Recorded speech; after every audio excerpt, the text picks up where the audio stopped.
Comrades और दोस्तों, आज के दिन 202 साल पहले कार्ल मार्क्स का जन्म हुआ था। 2 साल पहले उनकी 200वीं वर्षगांठ पर अपनी पार्टी और दुनिया में सब कम्युनिस्ट पार्टियां बड़े पैमाने पर आज की वर्तमान जो पूंजीवादी आर्थिक संकट है, जो साम्राज्यवादी आर्थिक संकट है, उसके संदर्भ में दुनिया भर में पूरा साल मनाया था, यही विश्लेषण करते हुए कि आज की परिस्थितियों में किस तरीके से मार्क्सवाद के आधार पर हम जो है आगे बढ़ सकते हैं मानव मुक्ति के लिए। बुनियादी बात क्या था जो मार्क्स ने हम सबको सिखाया? मार्क्स का हर बार ये कहना था कि मार्क्सिज्म जो कहते हैं हम, ये कोई फॉर्मूला नहीं है, ये कोई लिखी हुई एक दस्तावेज नहीं है, ये एक आधुनिक एक वैज्ञानिक तरीका है जिस तरीके से ठोस परिस्थितियों की ठोस विश्लेषण करते हुए हम इस दुनिया के अंदर हस्तक्षेप करने की ताकत को, हर इंसान को वो ताकत मजबूत हो ताकि उस हस्तक्षेप के चलते हुए मानव मुक्ति के आधार पर एक बिना शोषण की व्यवस्था हम कायम कर सकें। और इसकी ज़रूरत क्यों है? क्योंकि ये पूंजीवादी व्यवस्था जिस तरीके से इंसानियत को ही बर्बाद कर देती है, इस मानवता को ही बर्बाद कर देती है, और उस तरीके से अपने मुनाफे बढ़ाने की कोशिश में जिस तरीके की शोषण को क्रूरता के साथ वो चलाती है, उसके चलते हुए अमीर अमीर होता जाता है, गरीब गरीब होता जाता है, शोषण बढ़ते जाता है, लेकिन मुनाफे बढ़ते। आज की हालत में जब मार्क्स की जन्मदिन के अवसर पर हम बात कर रहे हैं, जब ये कोविड, ये महामारी का सामना कर रहे हैं हम, यही पूंजीवादी जो रुझान है, ये और क्रूरता के साथ और स्पष्टता के साथ हमारे सामने पेश आ रहे हैं कि मुनाफे बढ़ाने का जो उनकी कोशिश है हर समय जो रहती है, बिना उसके पूंजीवाद व्यवस्था जिंदा नहीं रह सकती। और ये मुनाफा उनके पास जमा कैसे होता? क्योंकि उत्पादन की शक्तियों की मलकियत जो है पूंजीवाद के हाथ में है, और शोषित मजदूर और मेहनत कर जनता के हाथ में उनके श्रम के अलावा, श्रम शक्ति के अलावा और कोई साधन नहीं। और श्रम शक्ति के ऊपर उसका शोषण करते हुए मुनाफे बनते हैं। अक्सर ये गलतफहमी में रहते हैं लोग कि बेईमान है पूंजीपति, वो धोखा देता है, उसीलिए मजदूरों पर शोषण बढ़ता है। हो सकता है पूंजीवाद बदमाशी करे, हो सकता है वो बेईमान है, होते भी हैं, लेकिन अगर आपको एक ईमानदार 100% ईमानदार पूंजीपति भी आपको मिल गया जो सही किस्म के वेतन देता है अपने मजदूरों को, सिर्फ 8 घंटे का काम लेता है उनसे आज के दिनों में, अगर ऐसा भी कोई पूंजीपति है, वहाँ पर भी मुनाफे बनाता हुआ है, वो कैसे? और यही खास बात मार्क्स ने बताया था हमें कि ये शोषण जो होता है पूंजीवादी व्यवस्था में, वो शोषण होता है उसके उत्पादन के ढांचे में। कैसे? श्रम शक्ति लगाता है कोई मजदूर, कोई मेहनतकश जनता, जितना वो अपना श्रम लगाता है और जो भी वस्तु का उत्पादन होता है, उस वस्तु का मूल्य जो है मार्केट में उसके वेतन से हर समय ज़्यादा होता है। यही है अधिक मूल्य जो पैदा होता है आपके प्रोडक्शन प्रोसेस में, उत्पादन में। इस अधिक मूल्य जो पैदा होता है, यही आपके मुनाफे में बदलता है जब जिस वस्तु को आपने तैयार किया उसकी बिक्री होती। तो ये अधिक मूल्य की बिक्री के द्वारा वो मुनाफे में बढ़ना, ये है पूरी की पूरी जड़ पूंजीवादी व्यवस्था का। तो इस शोषण की व्यवस्था को अगर बदलना है तो इस उत्पादन के ढांचे को ही उखाड़ फेंकना है।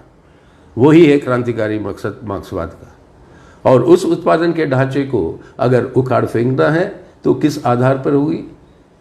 ठोस परिस्थितियों की ठोस विश्लेषण करते हुए, वहाँ पर अपनी ताकत और क्षमता को मजबूत करते हुए हम हस्तक्षेप करें ताकि इस व्यवस्था को हम बदले, बिना शोषण की एक व्यवस्था का स्थापना हो। और आज की ठोस परिस्थितियाँ क्या? इस महामारी का मुकाबला हम सब कर रहे हैं। इसी महामारी के मुकाबले में हुआ क्या? इसी 2-3 महीनों के अंदर 45 दिन की लॉकडाउन चल रही है, 2 महीने तक शायद ये चलेगी अब पूरा। और ये इसी समय क्या देख रहे हो आप दुनिया में, इस पूंजीवादी व्यवस्था का रुझान। 10 जो आपके खरबपति है अमेरिका के अंदर, इन 10 खरबपतियों ने इस दौरान, इस महामारी से मुकाबला करने के दौरान, इन 10 खरबपतियों ने 208 बिलियन यानी 208 लाख करोड़ डॉलर की संपत्ति जो है उनकी बढ़ी। अपने देश में रिलायंस जैसे कंपनी, जो सबसे बड़ी पूंजीवादी कंपनी है अपने देश में, उस कंपनी के मुनाफे इस दौरान, वो रिपोर्ट आया है कि 17.7% मुनाफे का रेट बढ़ा है, यानी और ज़्यादा मुनाफे बना रहे हैं। लेकिन वही रिलायंस अपनी कर्मियों का चटनी करती है। और पूरे देश में इस पैंडेमिक के चलते हुए, इस नेशनल लॉकडाउन के चलते हुए आज क्या हो रहा है, लाखों के तादाद में नौकरियों की छटनी हो रही है। लाखों के तादाद में आपके आमदनी का, यानी आपके वेतन के अंदर कटाइयाँ हो रही है, कटौतियाँ हो रही है, कहीं पर 50% तक कटौती हो रही है। और इससे और मुनाफे बढ़ेंगे उनके। और ये कि कहाँ तक पहुँच गई, एक संस्था जो हमारे अर्थव्यवस्था को मॉनिटर करती है, centre for monitoring Indian economy, कहते हैं CMI, उसने अंदाज लगाया कि लॉकडाउन के शुरुआत से लेकर आज तक देश के अंदर 14 करोड़ लोग जो है बेरोजगार हो गए। यानी पहले से जो बेरोजगार थे वो तो थे ही, उनके साथ जुड़े हैं अब 14 करोड़। यानी मालूम कर लीजिए 14 करोड़ लोग अगर जुड़ गए आप बेरोजगारों के साथ। और आप दिहाड़ी मजदूर, उनका पूरा का पूरा कमाई खत्म, उनको ना खाने के लिए उनके पास कुछ है, ना रहने के लिए कोई घर है। और लाखों के तादाद में जो अलग अलग प्रांतों से हमारे माइग्रेंट जो आए हैं काम करने शहरों के अंदर, अरे बिना इस माइग्रेंट लेबर के आपके शहरों के बड़े बड़े मॉल नहीं बन सकते। बिना इस माइग्रेंट लेबर के कोई भी आपका अर्बन सेंटर या कोई शहर जो है जिंदा नहीं रह सकता। लेकिन उन्हीं के साथ किस तरीके की हालत कर रही है ये सरकार। लॉकडाउन कर दिया, आप 4 घंटे की नोटिस दी। जो घर वापस जाना भी चाहता है वो उसके पास कोई समय ही नहीं था व्यवस्था बनाने के लिए। लॉकडाउन कर दिया 4 घंटे की नोटिस से, कोई भी राज्य सरकार को समय नहीं दिया कुछ तैयारी करने के लिए। और ये पूरी की पूरी जिम्मेदारी प्रधानमंत्री स्वयं लेते हैं और केंद्र सरकार करता है। और उसके चलते हुए लाखों की तादाद में, करोड़ों की तादाद में हमारे मजदूर भाई बहन जो शहरों से वापस जा रहे हैं अपने घर, क्योंकि गुजारे के लिए और कोई उपाय नहीं है उनके पास, वो लोग क्या देख रहे थे। एक बेरहमी की भी हद होती है, बेइंसानियत की भी हद होती है। हज़ारों किलोमीटर पैदल चल रहे हैं अपने बच्चों को गोद में लेकर, और ये भूखे, कोई रहने के लिए कोई जगह नहीं। हज़ारों किलोमीटर चलते चलते अपने घर पहुंचने की कोशिश में कई लोगों ने अपनी जान गंवाई। बीमारी से जितने लोग मर रहे हैं, ऐसा ना हो कि अपनी इस तरीके की जो रवैया हो रही है इसके चलते हुए ज़्यादा लोग इस महामारी के चलते हुए नहीं, लेकिन भूख से और इस तरीके की लाचारी से ज़्यादा लोगों की मौत ना हो जाए। और बाकी जो मरीज़ हैं, कोई शुगर पेशेंट है बहुत बड़ा सीरियस, कैंसर पेशेंट है लाखों की तादाद में, जिनको आपको ट्रीटमेंट मिलना चाहिए वो नहीं मिल रहा है। अपने बच्चे जिनको ये टाके लगने चाहिए ताकि उनकी पूरी ज़िंदगी में और किसी किस्म की बीमारी, जिस तरीके की बीमारियां हैं उससे बच सकें, वो 3 लाख से ज़्यादा बच्चों को ये टाके नहीं लगे टाइम पे। अपनी गर्भवती माँ जो अपने देश का भविष्य पैदा कर रही है, उसको जो लगने हैं टाके, वो उस बच्चे के लिए जो उनके गोद में है और उनके खुद के लिए वो जो वैक्सीनेशन है वो टाके जो नहीं लगे। तो क्या हो रहा है ये? केंद्र सरकार की कोई जिम्मेदारी है? ये व्यवस्था अपने मुनाफे बनाने में लगी हुई है। अपनी सरकार इस लॉकडाउन के चलते हुए 68,000 यानी 68,800 करोड़ रुपए के कर्जे माफ कर दी उनके जो दोस्त बड़े बड़े जो पूंजीपति हैं उन लोगों की। यानी आप गरीब को अपने घर तक पहुंचाने के लिए उनसे किराए ले रहे हो। आज रेलगाड़ी चलाई 45 दिन के बाद, पहले दिन से अपनी पार्टी मांग कर रही थी, लेकिन 45 दिन के बाद रेलगाड़ी चलाते हो। अब जो है कहते हो उन मजदूर भाइयों से कि आप किराए दो। जब ये कहते हैं कि किराए कहाँ से ले आए वो, तब बोलते हैं राज्य सरकार की जिम्मेदारी है, तुम दो। अरे ये संकट पैदा हुआ केंद्र सरकार के निर्णय से, और राज्य सरकारों के जो उनके लिए बकाया है पैसा वो भी राशि नहीं दे रही है केंद्र सरकार।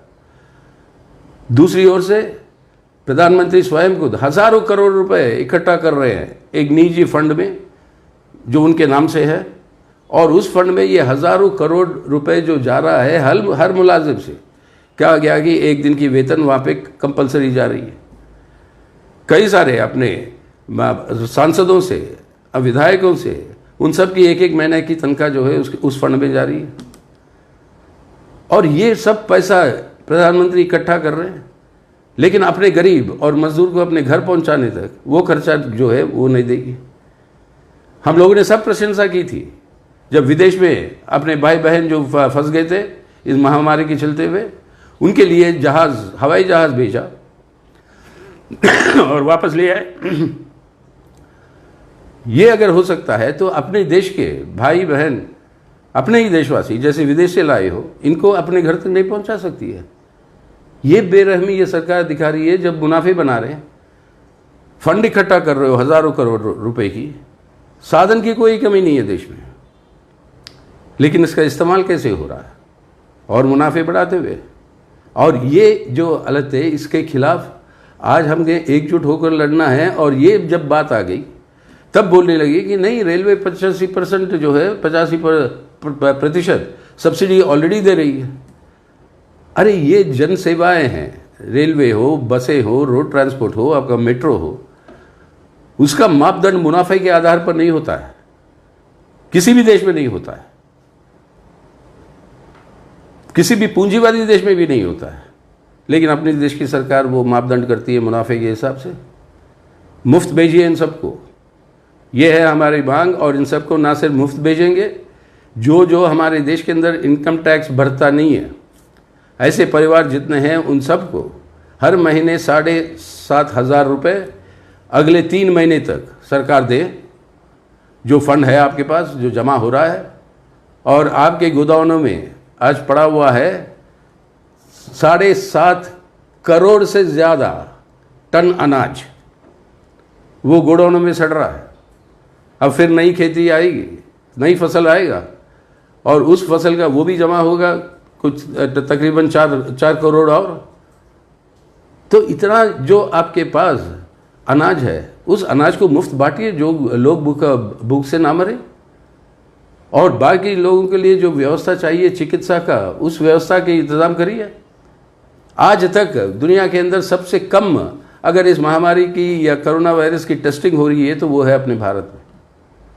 इसलिए अंदाज नहीं है कहाँ पर ये फैल रहा है, किस तेज़ी के साथ ये फैल रहा है। जब तक ये टेस्टिंग नहीं होती तो पता भी नहीं चलेगा, लेकिन उसके लिए साधन देते नहीं हैं ना अपने डॉक्टरों के पास। कई लोग शिकार भी हो गए इस महामारी के, डॉक्टरों के पास, नर्सों के पास, हमारे स्वास्थ्य कर्मियों के पास, जो उनकी प्रोटेक्शन के लिए जो चाहिए वो चीज़ों, वो उसकी भी उपलब्धि नहीं कर पाई सरकार।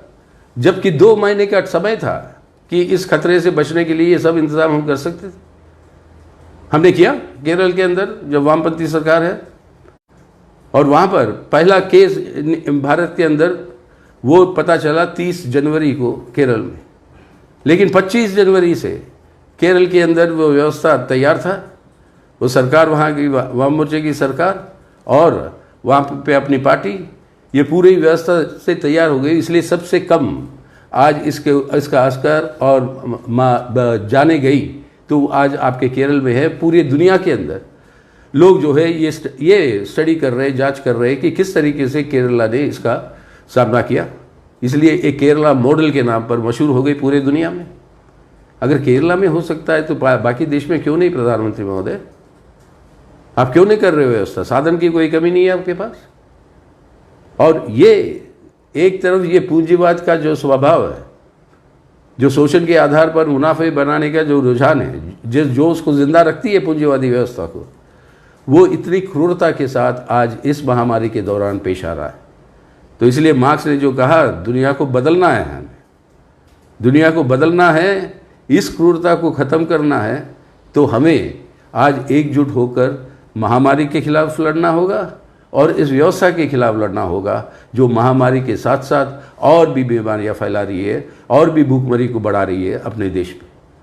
लेकिन खतरे और भी है इस महामारी के सामने, जो ठोस परिस्थितियां हैं उसके अंदर। आज क्या हो रहा है? आज हमारे देश के अंदर आज कहते हैं सामाजिक दूरी रखिए। गलत बात है, सामाजिक दूरी का कोई मतलब नहीं होता है। शारीरिक दूरी रखिए, फिजिकल डिस्टेंसिंग, सोशल डिस्टेंसिंग नहीं है ये, शारीरिक दूरी और सामाजिक एकजुटता। सामाजिक दूरी नहीं, physical distancing and social solidarity, ये होनी चाहिए नारा। लेकिन इसके अंदर अपनी जो सांप्रदायिक ध्रुवीकरण को तेज करने के लिए एक समुदाय के खिलाफ उनको टारगेट करके उनके ऊपर हमले करना, पूरे दुनिया के अंदर बदनामी हो रही है अपने भारत की, कि जिस तरीके से टारगेट करके किया जा रहा है देश के अंदर मुसलमान भाइयों बहनों के खिलाफ। बंद करिए इसको। एकजुटता के आधार पर ही हम जीत सकते हैं इस महामारी के खिलाफ। अगर हमारे समाज के अंदर ये भेदभाव ले आकर इसको अंदर अपनी एकता को कमज़ोर करके तोड़ना चाहते हैं, तो इन सांप्रदायिक तत्वों को जो आज ये ध्रुवीकरण बनाना चाहते हैं अपनी एजेंडा को आगे ले जाने के लिए, इनको जो है आप इनके ऊपर अंकुश लगाइए। लेकिन उल्टा क्या हो रहा है? जो CAA, NRC और NPR के शांतिपूर्वक जो विरोध जो हो रहा था, उनके अंदर जितने लोग शामिल थे, उनके नेताओं को चुन चुन कर आज गिरफ्तार किया जा रहा है। ऐसे कानूनों का इस्तेमाल किया जा रहा है जिसके अंदर कोई राहत की कोई स्कोप ही नहीं है।